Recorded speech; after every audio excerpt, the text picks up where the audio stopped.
Hello, you wonderful people, and welcome to another episode of Not Too Comic Book. This being a show where we talk about TV shows that are adaptations of comic books. For today's episode, I'm going to talk about Viral Hit, Season 1, Episode 2. A lot of really interesting things went down in this episode, so let's break it down. So first and foremost, now that Snapper and Hoban have gotten a little bit more famous, Paco decides he wants to use them for content, but our duo decided this was going to be their opportunity, considering they came up with a concept of what their channel was going to be about. We're going to call out bullies, and they call out Paco, but Paco's like, yo, too late, you're trying to call me out on my live stream, but my phone died, and then he proceeds to beat the ever-living crap out of Hoban. But then, once again, never underestimate your boy Snapper. He is deceptively, disgustingly sly like a fox, because he's got the phone recording and they're seeing everything on the live stream. So yeah, but calling him out, like, yeah, like all the prize giveaways he does, it's like those are fake, those are just like him like doing all that for content, not really giving anything away, and yada yada yada, so on and so forth. Once again, I also love that our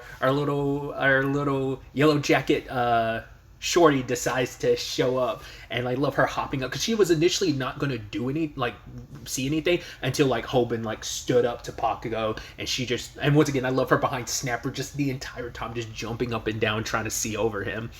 Like I said, I brought this up last episode, and I think it's something, catching a tiny glimpse of the next episode. It seems like we are going to continue doing this. I think it's like I said, she's introduced in the story, like it's a reveal when you find out what she looks like, because she's introduced to the story in a different way, and I talked about it last episode. I'm curious, are they going to keep that, because we keep seeing things from her perspective.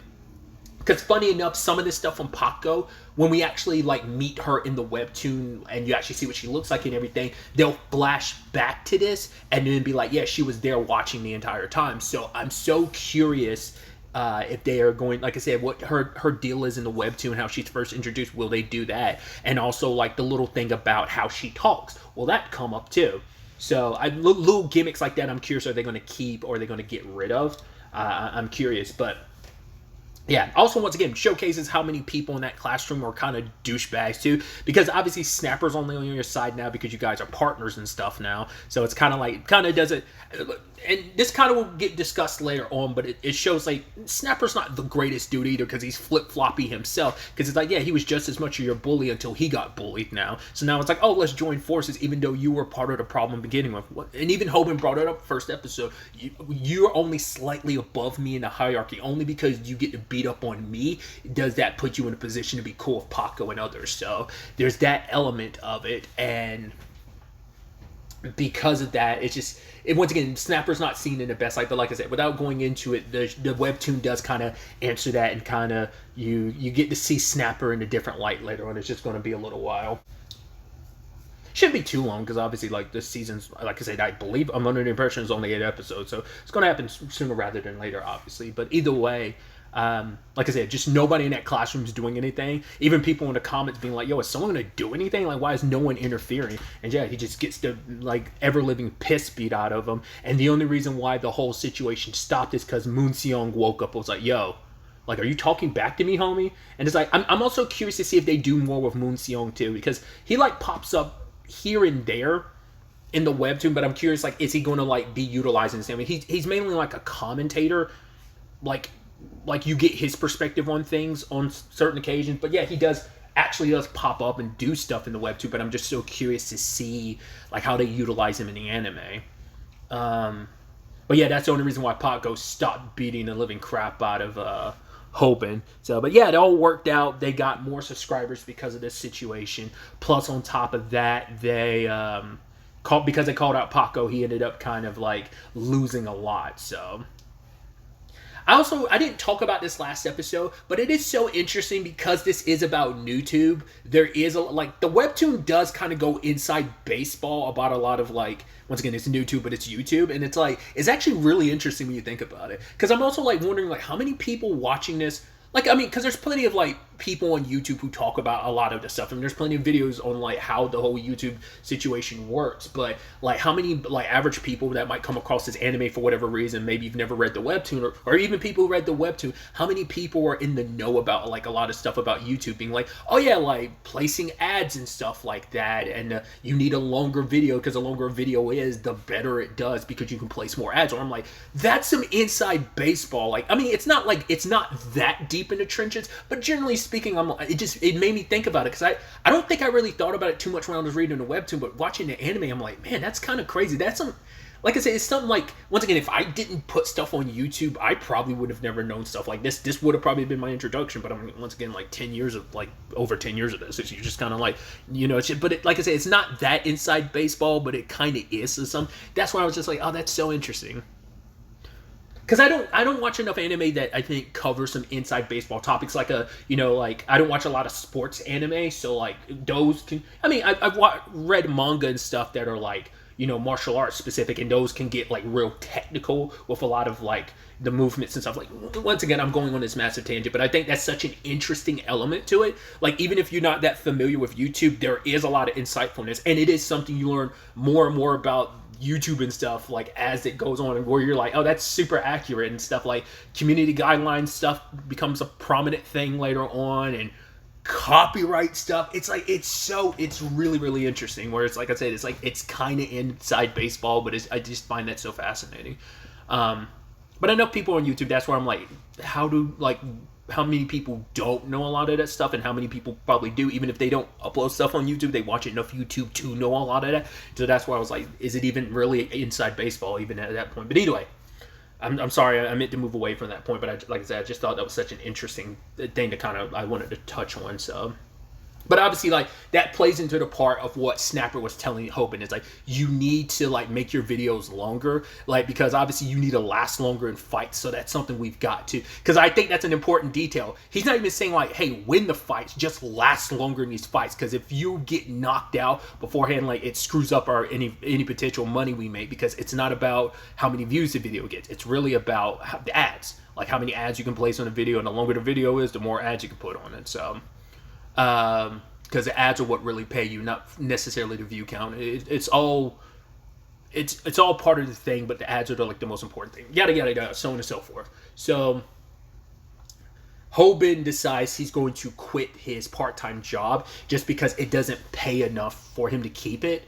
Like, because he needs to like dedicate himself to actually making enough money to pay for his mom's medical bills. And then it skipped over it.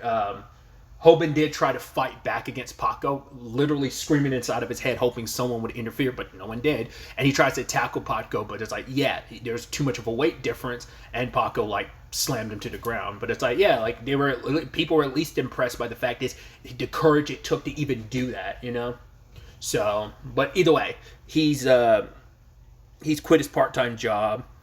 And his boss is kind of like chastising him, like, oh, I guess I should get on YouTube as well. But it's actually Booming that comes out and is like, oh, right, I actually think that's pretty awesome. Like, you showed Paco for who he was. I never knew he was like that. And she's like, well, since you're not going to be working here, here's my contact information. And Hoban, once again, I love the facial expressions they make, like the character designs and stuff. I also like the little bits they do. Like, I'm sure like other stuff does it, but I definitely associate with this series where just like people just slide into frame for no damn reason. Just like Snapper slid across his desk and is like, what are you laughing at? He's like, nothing, I was looking up stuff about content.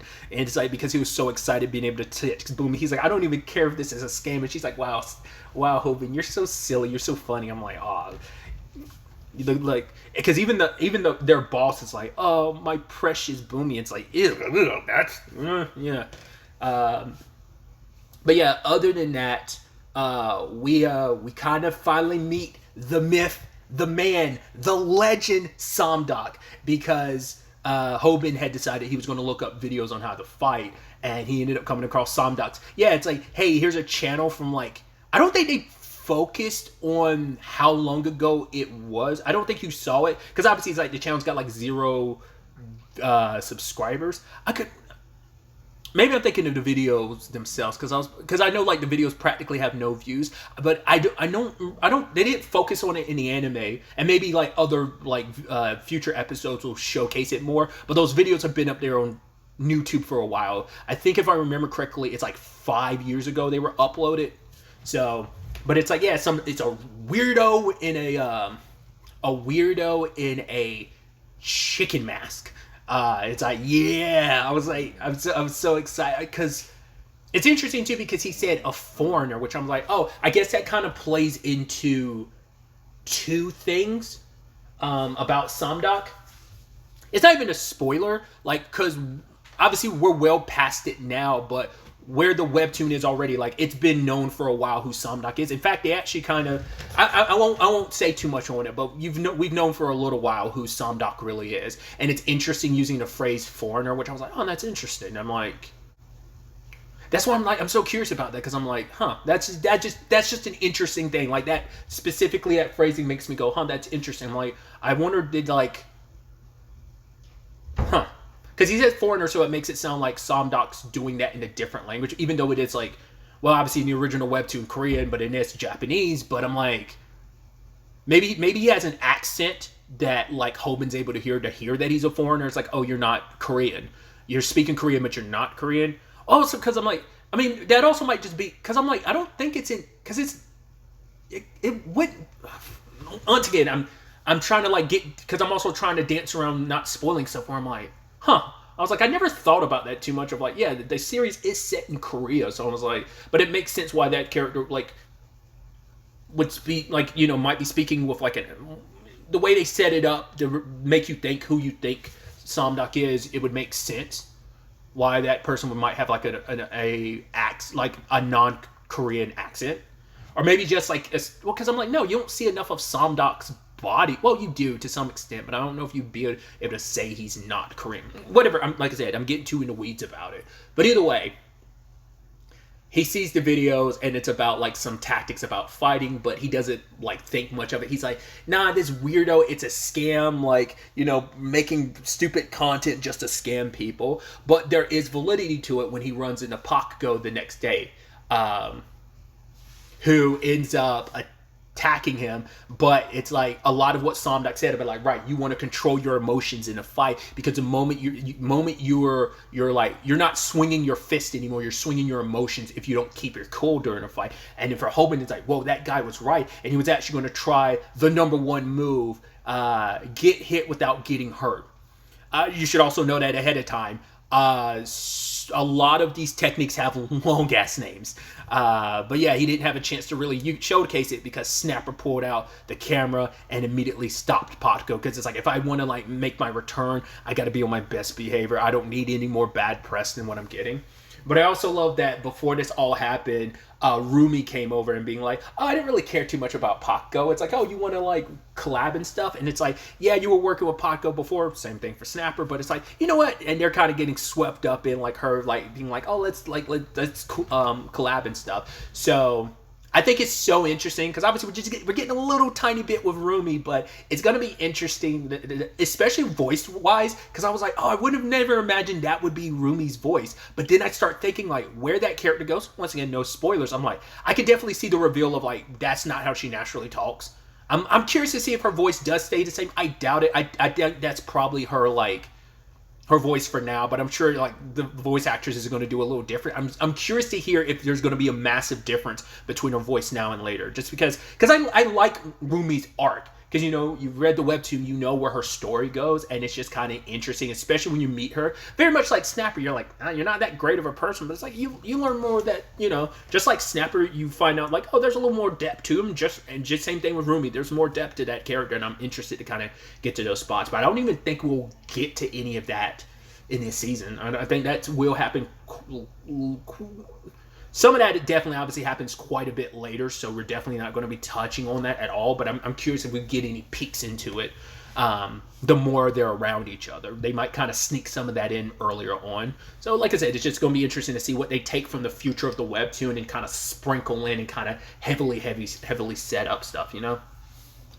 But either way, initially, Hoban is supposed to be meeting up with Snapper about something, and he's texting with Boomy, but she's like, oh, I don't really want to text. And he's like, oh my god, like, you don't want to text me anymore? She's like, no, I'd rather talk to you on the phone. And he loses his mind. He's so excited. And then he proceeds to get mugged. And I love that line of, yeah, I'm getting mugged even though I'm famous. It's like, well, part of me is like, yeah, but famous people get robbed too. You're probably less likely to be robbed in some capacities, but I feel like in other ways you're more likely to get robbed because people are like, oh, you're famous, you got stuff on you, and they're trying to rob them. It's like, unfortunately, you're robbing a guy that's literally dirt poor, who's doing everything he can to make money, and then Snapper comes in trying to be the hero and then gets laid out. Hoban gets his phone taken and he's like, please don't.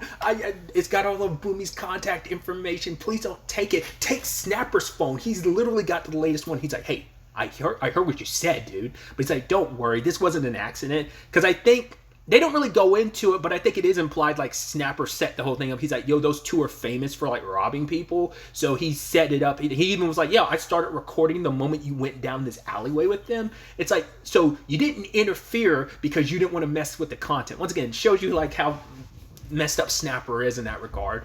But it's also to think of like, yeah, like if you confront him, we can make some money. And that's that trigger word for Hoban's like, money? And then him taking off the hat being like, let's do this, guys. And like that shift in his face, it's like when he like really plays it up for the camera for his viewers. Which I should also say, like, I love like the comments for like his viewership. His viewers, they haven't done it as much now, but obviously it gets worse later on. It's so, he has such a love-hate relationship with his audience. It's so fucking funny. Because they talk the most shit about Hoban. It's like they love him, but they also hate him at the same time. And I can't wait to get to some of those bits from the webtoon. But yeah, like I said, like it's kind of implied like he set this all up and he was just waiting for them to approach Hoban because he's big enough already. Like it's like, oh, like nah, 100,000 subscribers after like 2 videos, like ain't nothing to sneeze at. And it's like, yeah, like to the point people are starting to recognize him. So that's what I'm trying to remember, though, the storyline of the phone getting taken. Like, is that from the webtoon? It's been a minute. Once again, the Paco stuff, I assume we're not done with that. I remember that, but I don't remember the phone getting stolen storyline. But maybe it was there and I don't remember. There's some other stuff I remember, like some stuff after the Paco stuff I remember, but I don't. Because there's some stuff I'm trying to remember. I'm like, is that Paco related or is that like someone else? Like Hoban kind of has his like moment of, well, I won't spoil it because I think that's probably going to be something we hit. Maybe not next episode, but at least episode 4. There's going to be a thing that happens that really like shifts things. Even though like even Hoban talked about this episode being like, yo, like Somdoc is like my introduction to him. It's like this is the thing that changed my life forever. You know, discovering those videos. And so either way, it's I'm so excited to continue watching this and see where things go, even though I know where things are going to go. But like I said, I'm curious to see the slight changes or any massive changes they make to the webtoon with their approach. All those, like I said, like even the storyline, I'm like, I feel like I vaguely remember it, but that might just be I might be incepting myself into believing it was from the webtoon, and maybe it did, because in my head I feel like the Paco stuff was like Paco, and then it's done. It typically does, when it comes to these storylines, they rarely deviate from what's going on. Usually, like, if you're on that path, in that arc, and it's never like other stuff comes in. I mean, other stuff does, but it's usually like, this is the main focus. Like, we're shifting over to this couple, but it's also like, they're a minor thing. We're still early on in the story, and the Paco stuff has been dealt with to some extent, so maybe that's just... That's why I'm kind of thinking, like, maybe this wasn't in the webtoon. Like, do let me know in the comments down below. Like, I feel so stupid not remembering whether or not this was or not. Like I said, this could just as easily been from the webtoon, and I've forgotten it because maybe it was such a smaller bit. Cause I feel like I would have remembered the whole bit about, like, oh, his phone being taken, especially, like, how much he's super into Boomy and how, like, impactful that is of not being able to talk to her. His only line of communication with her is all his contact information for her is in his phone, so... Either way, I'm excited to see where the next episode ultimately ends up taking us going forward with all of this. But really, that's all I want to talk about. Till the next time we meet, be happy, be safe, live life to the fullest, and enjoy it. Good day, and goodbye.